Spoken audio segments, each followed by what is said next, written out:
परम आदरणीय श्री अमरपाल सिंह बरार, प्रिंसिपल केंद्रीय विद्यालय राउरकेला, सभी शिक्षक साथीगण एवं प्यारे बच्चों, सबसे पहले मैं आप सब लोगों का धन्यवाद करना चाहूँगा जिन्होंने मुझे मेरे अपने स्कूल में इस राष्ट्रीय खेल दिवस के अवसर पर मुझे आमंत्रित किया। धन्यवाद आप सभी लोगों का। अगर हम बात करें ध्यानचंद जी का, तो हॉकी के जादूगर मेजर ध्यानचंद का आज 115वां जन्मदिन है। आज ही के दिन सन 1905 में इलाहाबाद में इनका जन्म हुआ था। खेल जगत में ध्यानचंद जी को दुनिया दद्दा के नाम से पुकारती है। ध्यानचंद जी के जन्मदिन को राष्ट्रीय खेल दिवस के रूप में मनाया जाता है, जैसा कि आज हम लोग सेलिब्रेट कर रहे हैं। इसी दिन सर्वोच्च खेल सम्मान राजीव गांधी खेल रत्न, अर्जुना अवार्ड, ध्यानचंद पुरस्कार और द्रोणाचार्य पुरस्कार भारत सरकार द्वारा विभिन्न खिलाड़ियों और कोचों को दिया जाता है। 16 साल की उम्र में ध्यानचंद भारतीय सेना के साथ जुड़ गए। इसके बाद ही उन्होंने हॉकी खेलना शुरू किया। ध्यानचंद को हॉकी का इतना जुनून था कि वो काफ़ी प्रैक्टिस किया करते थे। वह चाँद निकलने तक हॉकी का अभ्यास किया करते थे। इसी वजह से उनके साथी उन्हें चाँद कहने लगे। 1928 एम्स्टर्डम ओलंपिक गेम्स में वह भारत की ओर से सबसे ज़्यादा गोल करने वाले खिलाड़ी रहे। उन खेलों में ध्यानचंद ने 14 गोल किए। एक अखबार ने लिखा था, यह हॉकी नहीं बल्कि जादू था और ध्यानचंद हॉकी के जादूगर हैं। तब से उन्हें हॉकी का जादूगर भी कहा जाने लगा। 1932 में लॉस एंजलिस में हुए ओलंपिक प्रतियोगिताओं में ध्यानचंद को टीम में शामिल किया गया था। उस समय सेंटर फॉरवर्ड के रूप में उन्होंने काफ़ी सफलता और शोहरत प्राप्त कर लिया था।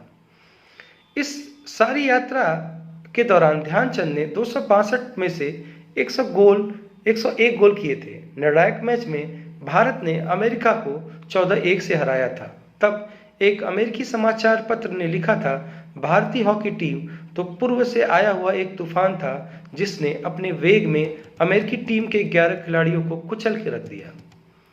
1936 के बर्लिन ओलंपिक खेलों में ध्यानचंद को भारतीय टीम का कप्तान चुना गया। इस पर उन्होंने आश्चर्य प्रकट करते हुए कहा, मुझे जरा भी आशा नहीं कि मैं कप्तान चुना जाऊंगा। खैर, उन्होंने अपने इस दायित्व को बड़ी ईमानदारी के साथ निभाया। अपने जीवन का अविस्मरणीय संस्करण सुनाते हुए उन्होंने अपनी ऑटोबायोग्राफी में लिखा है कि 17 जुलाई के दिन जर्मन टीम के साथ हमारे अभ्यास के लिए एक प्रदर्शनी मैच का आयोजन हुआ था। यह मैच बर्लिन में खेला गया था। हम इसमें 4 के बदले 1 गोल से हार गए। इस हार से मुझे जो धक्का लगा उससे मैं अपने जीते जी नहीं भुला सकता। जर्मनी की टीम की प्रगति देखकर हम सब आश्चर्यचकित रह गए और हमारे कुछ साथियों ने तो भोजन भी नहीं किया। बहुत से साथियों को रात में नींद नहीं आई।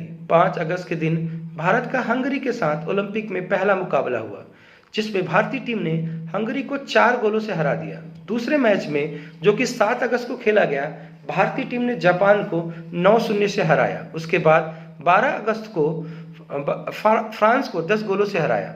15 अगस्त के दिन भारत और जर्मनी की टीमों के बीच फाइनल मुकाबला हुआ। यद्यपि यह मुकाबला 14 अगस्त को खेले जाने वाला था, पर उस दिन इतनी भारी बारिश हुई थी कि पूरे मैदान में पानी भर गया था और खेल एक दिन के लिए स्थगित कर दिया गया था।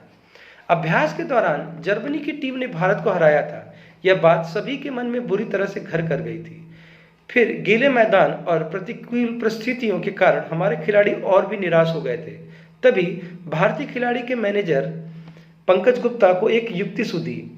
वह खिलाड़ियों को ड्रेसिंग रूम में ले गए और सहसा उन्होंने तिरंगा झंडा हमारे सामने रखा और कहा, इसकी लाज अब तुम्हारे हाथ में है। मैं यहाँ अपने साथियों को बताना चाहूँगा, उस समय हमारे भारत का झंडा कोई डिजाइन नहीं किया गया था, तो कांग्रेस को झंडे को ही हम लोग अपना राष्ट्रीय झंडा मानते थे। सभी खिलाड़ियों ने श्रद्धापूर्वक तिरंगे को सलाम किया और वीर सैनिक की तरह मैदान में उतर पड़े। भारतीय खिलाड़ी जमकर खेले और जर्मनी की टीम को 8-1 से हरा दिया। उस दिन सचमुच तिरंगे की लाज रह गई थी। उस समय कौन जानता था कि 15 अगस्त को ही भारत का स्वतंत्रता दिवस बनेगा। बर्लिन ओलंपिक में ध्यानचंद के शानदार प्रदर्शन से प्रभावित होकर हिटलर ने उन्हें डिनर पर आमंत्रित किया। इस तानाशाह ने उन्हें जर्मन फौज में बड़े पद पर ज्वाइन करने का न्योता दिया। हिटलर चाहता था कि ध्यानचंद जर्मनी के लिए हॉकी खेले, लेकिन ध्यानचंद ने इस ऑफर को सिरे से ठुकरा दिया। उन्होंने कहा, हिंदुस्तान ही मेरा वतन है और मैं जिंदगी भर उसी के लिए हॉकी खेलूंगा। ध्यानचंद की महानता का अंदाजा इसी बात से लगाया जा सकता है कि वह दूसरे खिलाड़ियों की अपेक्षा इतने गोल कैसे कर लेते हैं। इसके लिए उनकी हॉकी स्टिक को तोड़कर जांचा गया था। नीदरलैंड्स में ध्यानचंद की हॉकी स्टिक को तोड़कर यह चेक किया गया था कहीं उसमें चुंबक तो नहीं है। एक मैच में ध्यानचंद गोल नहीं कर पा रहे थे। उन्होंने मैच रेफरी से गोल पोस्ट की चौड़ाई जांचने को कहा। जब ऐसा किया गया तो हर कोई हैरान रह गया। गोल पोस्ट की चौड़ाई मानकों के हिसाब से कम थी। क्रिकेट के सर्वकालिक महान बल्लेबाज माने जाने वाले सन डॉन ब्रैडमैन ने 1935 में ध्यानचंद से मुलाकात की थी। ब्रैडमैन ने ध्यानचंद के बारे में कहा था, वह ऐसे गोल करते हैं जैसे क्रिकेट में रन बनते हैं। वियना के एक स्पोर्ट्स क्लब में ध्यानचंद की 4 हाथों वाली मूर्ति लगी हुई है। उनके हाथों में स्टिक है। यह मूर्ति बताती है स्टिक में कितना जादू था।